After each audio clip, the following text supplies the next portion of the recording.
바로 피지컬 AI에 관한 이야기입니다. 피지컬 AI는 2025년 CES에서 엔비디아 젠슨 황 CEO가 발표하며 전 세계의 주목을 받았는데요. AI가 가상을 넘어서 물리적 세계에서 직접 행동하는 시대가 열렸다고 해도 과언이 아닙니다. 그래서 이번에는 글로벌 컨설팅 기업 PwC에서 디지털 트윈과 스마트 팩토리 분야를 총괄하고 계신 김선호 상무이사님께서 피지컬 AI와 디지털 트윈이 결합이 만들어낸 혁신에 대해서 소개를 해주시겠습니다.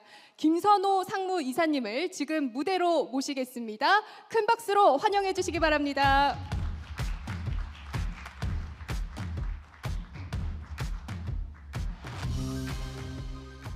네, 안녕하십니까. 방금 전에 소개받은 PwC 컨설팅의 김선호 파트너입니다. 간단하게 제 소개를 말씀드리면 저는 2016년까지는 삼성 SDS에서 삼성 그룹 내 제조 관련된 컨설팅, 인하우스 컨설팅을 쭉 수행을 했었고요. 지금부터 10년 전에 저희 PwC 합류를 해서 PwC 합류한 이후에는 아까 소개해 주신 대로 제조, 스마트 팩토리, 최근에 이제 디지털 트윈, 피지컬 AI, 그다음에 로보틱스 관련된 여러 가지 업무를 수행했다고 이해를 해주시면 될 것 같습니다. 사실 오늘 아침에도 한 2시간가량 삼성 디스플레이 생산기술연구소장님 모시고 이 피지컬 AI, 디지털 트윈, 그다음에 로보틱스, 다크 팩토리 관련된 세미나를 2시간 정도 거의 비슷한 내용으로 했었는데 그 내용들을 지금 압축해서 20분에 하려다 보니 장표 하나하나를 말씀드리지는 않을 겁니다. 내용들이 있는 내용들은 여러분들께서 배포된 리플릿에서 보시면 될 것 같고요. 전체 큰 관점에서만 말씀을 좀 드리도록 하겠습니다. 리플릿은 없지만 제 핸드폰 번호를 적어놨으니까 나중에 혹시 따로 궁금한 점이 있으시면 핸드폰으로 연락을 주시면 좋을 것 같습니다. 글로벌 제조기업 당면과제 진부한 얘기입니다. 좀 더 몸에 와닿는 얘기를 해보면 우리나라 산업계에서 인구 고령화 문제 심각합니다. 제가 지금 방금 전까지 화상회의로 포항에 있는 디모 제강 중간 보고를 했었고요. 또 지난주에 원자력으로 인하고 지금 주식이 한참 올라가고 있는 디모 에너빌리티도 했는데 그 다음에 이제 철강업계의 선도사인 피모 회사도 2030년까지 은퇴 예정자가 약 30%입니다. 하고 싶지 않아도 지금 우리나라 산업계는 새로 인력을 뽑을 수가 없습니다. 지금 지방에 계신 분들은. 그렇기 때문에 이렇게 앞으로 은퇴하실 분들을 어떻게 AI로, 시스템으로, 피지컬 AI로, 로보틱스로 대체할지가 사실 가장 큰 각 기업의 CEO시고 혹시 이 자리에 오신 여러분들도 그게 가장 고민이실 수도 있습니다. 이건 단순히 혁신이 아니라 생존에 달린 문제라고 이해를 해주시면 될 것 같습니다. 그동안 4차 산업혁명 얘기 많이 나왔었죠. 4차 산업혁명, 요새 5차 산업혁명이 결국에는 지금 다크팩토리라고 얘기합니다. 그럼 기존의 4차 산업혁명과 이 다크팩토리는 뭐가 다른 것이냐? 첫 번째로는 인간과 기술의 협업으로 데이터를 통해서 스스로 판단하는 점이 기존과 다릅니다. 두 번째로 우리 UVC가 잘 아는 영역이죠. 가상 환경에서 시뮬레이션을 통해서 사전 검증합니다. 그리고 기존에는 여기까지만 가능했거든요. 우리가 이 다음 장에 나올 에이전틱 AI 시절에는 여기까지 가능했는데 피지컬 AI, 로보틱스 시대가 되면서 이러한 것들 판단한 내용을 현장에서 실제로 실행할 수 있는 세대가 왔고 그것이 5차 산업혁명, 다크팩토리라고 얘기를 할 수 있을 것 같습니다. 우리 AI 요새 많이 나오잖아요. LLM이 나온 지가 벌써 한 3년 됐네요. 이제 4년 차인가요? 챗GPT가 나오면서 우리나라 생활이 많이 바뀌었지만 재작년 작년부터 AI 에이전트, 에이전틱 AI라는 얘기가 많이 나왔습니다. 그리고 아까 잠깐 우리 사회자께서 소개하셨지만 CES에서 우리 젠슨 황이 향후 AI는 피지컬 AI입니다 라고 한 이후로 그 다음에 뒤에 로봇가 막 쫙 서 있었잖아요. 그 이후로 이제 피지컬 AI로 넘어왔습니다. 잘 생각해보면 이것들의 차이는 뭐냐면 첫 번째, 이전에도 AI가 없진 않았어요. LLM이 나오기 전에도 여기서 나오는 퍼셉셔널 AI라고 하는데 이 당시만 해도 저 빈 페트병을 보여주면 이게 페트병인지 아닌지를 판단해주는 우리 비전 AI 이런 것들 많았습니다. 근데 그때만 해도 AI의 역설이라고 해가지고 쿠키 이렇게 해서 까만 눈하고 코 같은 검은색 이 초코 쿠키가 이게 강아지인 건지 아니면 진짜 쿠키인 건지 구분 못한다고 했었던 시대가 그렇게 오래되지 않았어요. 하지만 2022년에 GenAI가 나오면서는 이러한 것들이 텍스트, 이미지, 영상, 음성 등을 가지고 이게 무엇인지 정확히 파악하고 새로운 이미지나 새로운 어떤 것들을 만들어내는 것까지가 두 번째 제너러티브 AI라고 생각을 합니다. AI 에이전트와 GenAI는 연장선상이라고 보여지긴 합니다만 판단과 추론 때문에 필요한 솔루션까지를 제시를 합니다. 사실 에이전틱 AI가 나오기 전에 AI 에이전트라고 했어요. 우리가 에이전트라고 하는 말은 우리가 잘 알잖아요. 뭐 스포츠에도 에이전트가 있는 것처럼 내가 할 일을 AI가 대체해 주는 게 AI 에이전트입니다. 에이전틱 AI는 각각의 에이전트들을 엮어서 업무를 엔드 투 엔드로 연결해서 마치 사람과 사람처럼 연결해 주는 것들을 에이전틱 AI라고 얘기를 하고 있고요. 그런 측면에서 각각의 AI 에이전트를 전체적으로 통괄해 주는 오케스트레이션 AI도 필요한 전체를 에이전틱 AI라고 얘기를 합니다. 사실 에이전틱 AI라는 얘기도 여기 24년이라고 써 있지만 사실은 작년부터 나왔어요. 그리고 이제 드디어 피지컬 AI라는 얘기가 나왔습니다. 여기 맨 오른쪽에 표시가 되어 있지만 물리적 센서, 뭐 주변 환경 변화 정보 이런 걸 가지고 실제 세계로, 그러니까 분리수거해라고 하는 게 아니라 실제로 로봇한테 명령을 해서 물리적 움직임을 이행하는 것들이 이제 피지컬 AI라고 볼 수 있죠. 우리 젠슨왕, 우리 깐부 형님 때문에 유명해진 우리 젠슨왕 형님이 사실은 피지컬 AI, 로보틱스, 다크 팩토리의 장을 열었다고 볼 수 있습니다. 뭐 저분은 이제 피지컬 AI라고 얘기를 하긴 했어요. 그래서 보게 되면 그들이 풀 스택이라고 얘기하는 스택이 그들이 얘기하는 이제 CPU라고 할 수 있는 우리 칩, 그 다음에 이것들을 시뮬레이션할 수 있는 시뮬레이션 플랫폼, 그 다음에 로봇과 이거의 뇌라고 할 수 있는 파운데이션 모델, 이제 AI 파운데이션 모델이라고 하죠. 그리고 마지막으로 실제 하드웨어에 해당되는 디바이스라고 했고, 이런 풀스택을 작년에 최초에 블랙웰 GPU와 옴니버스를 얘기하면서 그리고 그루트를 발표하면서 이런 풀스택을 가지고 우리는 플랫폼을 만들어 줄 테니까 어떤 디바이스든 어떤 애플리케이션이든 너네 만들어라고 했던 게 이제 엔비디아의 작정이라고 보시면 될 것 같습니다. 뭐 GPU가 뭔지 NPU가 뭔지를 상세하게 말씀드리진 않을게요. 어쨌든 AI를 하기 위한 이런 칩들을 발표를 했고요. 옴니버스라고 하는 우리 지금 UVC는 사실은 아직은 유니티 기반으로 되어 있는 걸로 알고 있습니다만 지금 옴니버스 기반으로도 지금 이제 디지털 트윈을 하려고 하고 있습니다만 이 시뮬레이션이 중요한 건 결국에 지금까지 로봇은 OLP라고 해서 오프라이트 로봇 프로그래밍이라고 해서 바깥에서 이제 프로그래밍 하거나 사람의 센서를 박아놓고 모방 학습을 하거나 했는데 미래에는 가상 이 옴니버스와 이 코스모스로 대표되는 이 공장 환경 아니면 우리의 뭐 제품 창고 환경을 3D로 만들어 놓고 그 안에서 무수하게 시뮬레이션과 실수를 반복하게 하는 디지털 트윈 기반 시뮬레이션으로 학습을 해야 되기 때문에 이 시뮬레이션과 디지털 트윈, 피지컬 AI가 굉장히 큰 연관 관계가 있다고 이해를 해줄 수 있을 것 같습니다. 그 다음에 뇌에 해당하는 거죠. 그동안에는 각각 로봇 회사들이 예전에도 잘 기억해 보시면 보스턴 다이나믹스가 현대자동차에 하기 전에도 옛날에도 굉장히 그 프레데터 같이 이상하게 생긴 로봇가 왔다 갔다 하시는 거 보셨을 거예요. 걔네도 분명히 뇌가 있었습니다. 물론 그 당시에는 OLP, 오프라인으로 프로그램을 했었지만 그런데 어쨌든 이 엔비디아가 이런 풀스택을 깔아준 이후에 이렇게 표준화될 수 있는 이렇게 그루트라고 하는 파운데이션 모델을 해주고 어떤 디바이스든지 와서 피지컬 AI를 구현할 수 있게 해줬다고 이해를 하시면 될 것 같습니다. 그래서 보시게 되면 과거에는 각각 발전했어요. 그런데 엔비디아가 이런 풀스택을 한 이후에는 엔비디아 중심의 이런 컴퓨팅 인프라와 시뮬레이션 플랫폼들을 만들어 놓는다면 특히 로봇 파운데이션 모델이라고 하는 업체들이 생겨났고요. 디바이스들도 저런 표준화된 파운데이션 모델을 기반으로 하드웨어는 하드웨어대로 파운데이션 모델은 파운데이션 모델대로 발전하고 있습니다. 다음 장에 아마 있을 것 같은데요. 파운데이션 모델은 쉽게 생각하세요. 그냥 로봇의 뇌라고 생각하시면 됩니다. 근데 뇌도 일반적인 OS라고 좀 이해하시면 좀 더 편할까요? 물론 우리나라 같은 경우에는 마음 AI라는 데와 리얼 월드라는 데가 대표적으로 글로벌 회사고요.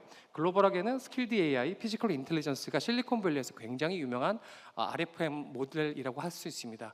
저것들은 독자적으로 발전하는 경우도 있고요. 아까 말씀하셨던 엔비디아의 그루트를 기반으로 발전하고 있습니다.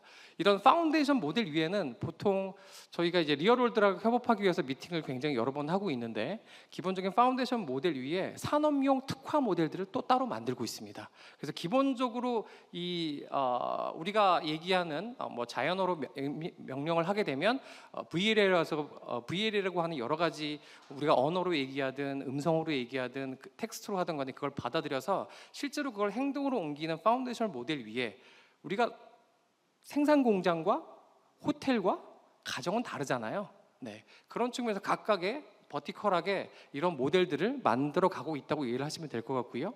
휴머노이드 이번에 보스턴 다이나믹스 히트를 쳤죠. 현대자동차 주가가 너무 올라서 배가 아픕니다. 미리 사놓을 걸.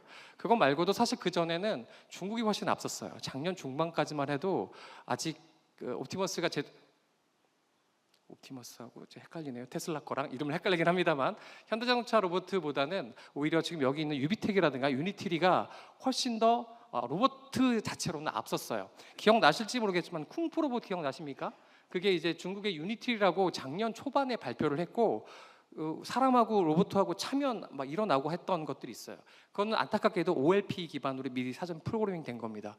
올해 CES의 유니티리 로봇은 힙합을 추더라고요. 그런데 아주 무브가 자연스러웠습니다. 그런데 아직까지는 안타깝지만 그거 역시 OLP였고 실제로는 저희가 얼마 전에 현대자동차의 그 로보틱스 랩 임원분과 저희가 또 미팅을 했는데 안타깝게도 아틀라스도 미리 사전에 다 그걸 3D 기반으로 여기 얘기한 것처럼 학습한 건 아니었고 미리 OLP로 해놓고 뒤에서 조절하긴 했답니다.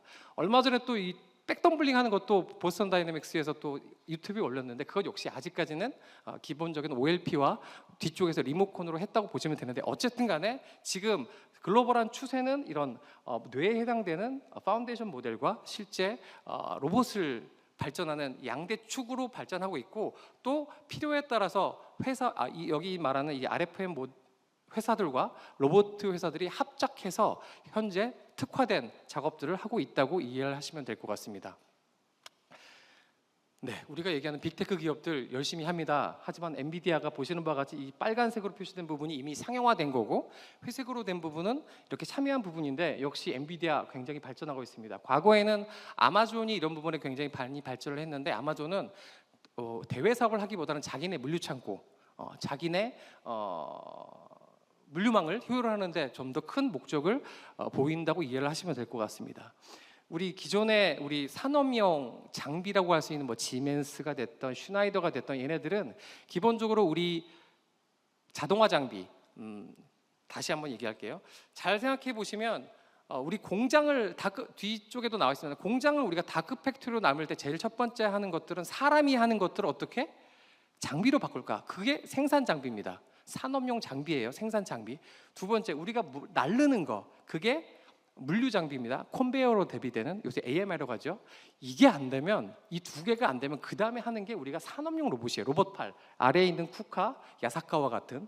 근데 이것도 사람을 좀 더 도와줬으면 좋겠어라고 얘기하는 게 협동 로봇 코봇이라고 하는 겁니다. 얘도 안 되겠어. 진짜 얘는 너무 복잡하고 비정형적인 작업이야. 그때 이제 휴머노이드를 도입을 하는 겁니다. 기존에 위에 있는 이제 지멘스나 이런 업체들은 기존에 PLC라든가 이런 산업 자동화에 관련된 하드웨어들을 기존에 발전시켜 왔고요. 아래에 있는 로봇들은 보시는 바와 같이 각각 영역에서 자기들이 잘 발전할 수 있는 로봇들을 발전해 오고 있어서 이렇게 풀스택을 갖고 있는 데는 이제 엔비디아가 표준을 제시했다. 이렇게 이해를 해주시면 될 것 같습니다. 벌써 14분이 지났네요. 네, 대충 넘어가겠습니다. 그런 측면에서 다시 한번 강조드리지만 이게 이제 디지털 트윈의 발전 단계인데 중간에 시뮬레이션이 있죠. 맨 오른쪽에 오토노머스 있죠. 저 시뮬레이션 기반으로 로봇가 학습할 수 있게 이 환경을 만들어줘야 되는 거고요. 그게 학습이 돼서 로봇가 들어가서 하면 맨 오른쪽에 있는 오토노머스가 된다고 이해를 해주시면 될 것 같고 UVC는 지금 아까 옥토퍼스 그 8개의 그런 솔루션이 AI를 포함해서 아직은 피지컬 AI는 잘 모르겠습니다. 열심히 연구하고 계시는 것 같은데 특히 이런 디지털 트윈 측면에 이 시뮬레이션 측면에서 굉장히 여러 가지 좋은 국내외 사례를 가지고 있다고 말씀을 드릴 수 있고 저희 회사와도 그런 측면에서 지금 어떻게 사업을 발전시킬 수 있을지를 고민하고 있다고 말씀드릴 수 있을 것 같습니다. 넘어갈게요. 같습니다. 시뮬레이션 다시 한번 강조드립니다. 우리 현실 세계에서 우리 그 공장을 어떻게 놓고 그 안에 학습시킬까요? 지금 아틀라스도 지금 미국 제주에 있는 메가팩토리에서 작년 요때 한 5월쯤에 처음 POC를 한다고 제가 소식을 들었습니다. 근데 그 동영상을 잘 보시면 아시겠지만 실제 생산 현장은 아니에요. 자재 창고에서 우리 의장이라고 하죠. 조립 라인에 우리 자재를 갖다 주기 위한 키팅이라고 하거든요. 그래서 이제 자재 창고에서 필요한 자재를 빼다가 요 카트 위에 올려놓는 거 보실 거예요. 그거 POC 작년 봄에 1차 했고 가을에 2차 했고 그때 저희가 갈라 그랬는데 못 갔는데 어쨌든 지금 최근에 그 동영상은 사실 실제 상황은 아니고 여기서 지금 얘기하는 것처럼 시뮬레이션처럼 그걸 만들어 놓고 그 안에 있는 그게 다 디지털 트윈으로 그 동영상도 만든 겁니다. 결국에는 그 안에 이미 사람들이 키팅하고 만들고 있는데 로봇을 그 안에 들어가서 학습시킬 수 없어요. 이 디지털 트윈 기반으로 공장 환경, 특히 공장이 굉장히 중요합니다. 사실 가정도 중요합니다. 제일 쉬운 게 유통이에요. 유통은 지금 유통하고 호텔은 롯데호텔도 그렇고 유통 쪽도 이 선반에 정리하는 거 있잖아요. 삼지도 되거든요. 그거는요. 그거 지금 사실 연구도 굉장히 많이 하고 있습니다. 공장이 제일 어려워요. 왜? 학습시킬 수가 없어요. 호텔은 방 하나 놓고 지금 롯데호텔 어딘지 말씀 못 드리겠습니다만 방 하나를 아예 지금 거기서 학습시키고 있습니다. 그 다음에 편의점도 어디 하나 만들어 놓고 학습시킬 수 있어요. 공장 어떻게 합니까? 불가능해요. 디지털 트윈, 시뮬레이션 반드시 필요합니다. 그래서 엔비디아 이렇게 했고요. 보시는 것처럼 결국에는 이게 피지컬 AI든 로봇이든 휴머노이드든 설비든 이것들이 기존에 있는 레가시 시스템과 연동이 돼서 공장을 운영하기 위해서는 보시는 바와 같이 가상세계에 연결돼서 시뮬레이션이 반드시 필요하다고 말씀드릴 수 있습니다. 마음이 급해지네요. 안 그래도 말이 빠른데 저기서 톡탁톡탁 지금 1분 남았습니다. 조금만 더 쓸게요. 아까 제가 말씀드렸죠. 로보틱스는 단순하게 로봇만 얘기하는 거 아닙니다. 그 앞단에 아까 얘기했던 병영 작업을 하기 위한 산업용 장비, 물류 장비가 당연히 있고요. 그게 안 되면 산업용 로봇, 그게 안 되면 협동 로봇, 그 다음에 휴머노이드 로봇이 안타깝지만 전 세계에서 우리나라 로봇이 제일 많습니다. 거기서 말한 로봇은 저기 말한 산업용 로봇이에요. 예. 현대자동차 많은 거 아닙니다. 지금 아까 제가 오늘 오전에 삼성 디스플레이 베트남에 있는 모듈 공장에 로봇이 12,000대가 있습니다. 뭔지는 잘 모르시겠지만 12,000대가 있어요. 우리나라 로봇 도입이 제일 많은데요. 지금 이제 협동 로봇과 휴머노이드 로봇이 점점 더 CAGR은 훨씬 더 크고 지금은 보시는 바와 같이 산업용 로봇이 제일 크잖아요. 좀 더 발전할 거라고 보시면 될 것 같고 이게 올해 저희 PwC 코리아에서도 파트너 5분이 CES 갔습니다. 피지컬 AI 로봇 대세였죠. 여긴 찍히지 않았습니다만 저기 현대자동차 보스턴 다이내믹스 로봇도 있지만 아까 얘기했던 힙합을 췄던 그런 로봇들이 있고요. 이번에 사실 아틀라스가 가장 각광을 받았던 이유는 뭐냐면 작년 제가 10월 달쯤에 저희가 조사했을 때는 아틀라스가 나오기 전에 유비특의 워크2 나오기 전이었는데 로봇에서 제일 어려운 부분이 아까 얘기했던 파운데이션 모델이 아닙니다. 제일 어려운 게 첫 번째 자유도, 손가락, 오지 이거 돌아버립니다. 지금 다들 거기서 골머리를 앓고 있어요. 누구는 그래서 왜 오지가 필요해? 삼지면 돼 라고 얘기하지만 아까 말씀드렸던 우리나라의 리얼월드는 오지가 중요하다고 생각해서 오지를 기반으로 하고 있고 구글이나 이런 데서는 삼지로 하고 있습니다. 근데 삼지로 할 수 있는 정밀도 자유도라고 돼 있잖아요. 이 자유도 굉장히 중요해요. 두 번째 페이로드라고 해서 과거에 아까 제가 얘기했던 보스턴 다이나믹스의 프레데터 같이 같은 놈은 유압식이었어요. 걔는 몇백 킬로그램도 들 수 있어요. 근데 지금은 다 전기 액추에이터잖아요. 그럼 이 페이로드라고 해서 하중 보시면 맨 왼쪽에 보시면 아마 한 15kg밖에 안 됐어요. 근데 이번에 놀라웠던 게 실제로 작업 현장에서 공장에서 뭔가 작업을 하려면 미니멈 20에서 30kg 정도 들어줘야 됩니다. 이번에 아틀라스가 놀라웠던 게 평상시에는 숫자가 헷갈립니다. 20kg인가 30kg 가능하고 맥스 배터리 신경 안 쓰고 맥스 돌리면 50kg 가능하다는 거 굉장한 발전입니다. 두 번째 배터리입니다. 이거 기존의 뭐 유니트리나 쟤네 다 1시간 안 가요. 물론 아틀라스도 냉정하게 제가 현대자동차 로보틱스에 가서 여쭤봤더니 아직 아틀라스도 비슷합니다라고 얘기하더라고요. 근데 놀라운 건 그들이 현재까지 발표한 스펙으로는 4시간, 평상시 20kg 정도 들었을 때 4시간이고, 저는 되게 놀랐던 게 자기가 배터리를 자기가 갈아 끼더라고요. 네, 그게 된다면 이제 좀 가능하지 않을까. 그래서 전 세계적으로 지금 미친 듯이 아틀라스에 대한 칭송, 최첨단의 로봇이다라고 얘기를 하는 겁니다. 그리고 저 정도면 정말 이제 현장에 투입할 수 있겠구나라고 생각을 한 거예요. 이게 나오기 전까지는 저희도 아직은 멀었다고 얘기를 했는데 이렇게까지 보스턴 다이내믹스가 잘할지 몰랐습니다. 여러 군데 많이 씁니다. 네.